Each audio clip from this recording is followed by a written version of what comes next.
Le regard d'Yves Tréhard. Bonjour Yves. Bonjour Thomas, bonjour à tous. Ce matin, ce que Macron a appris selon vous de Sarkozy et de Hollande. Ce type est incroyable. Macron, c'est moi en mieux. Eh bien oui. Ça a été rapporté hier par le Canard enchaîné et ce compliment est de Sarkozy. Et ce compliment a l'accent de la sincérité quand on connaît l'ancien président de la République, car Sarkozy est aussi cash et direct que Macron est étudié et réfléchi.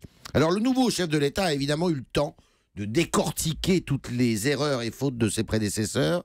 La première que Sarkozy et Hollande aient commise, c'est évidemment d'avoir désacralisé la fonction en voulant se mêler de tout.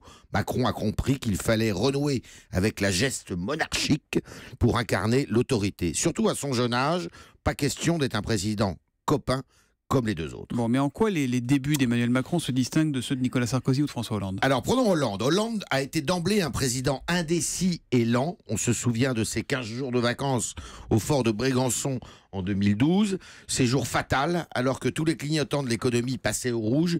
Eh bien, il était photographié en short sur la plage.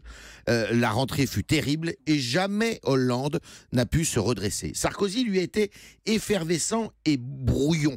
Il croyait en la théorie des 100 jours. Dans les 3 premiers mois, on lance vite des réformes pour imprimer sa marque et étouffer ses contradicteurs. Mais Sarkozy s'est tellement précipité dans tous les sens qu'il a été accusé de bougisme, souvenez-vous.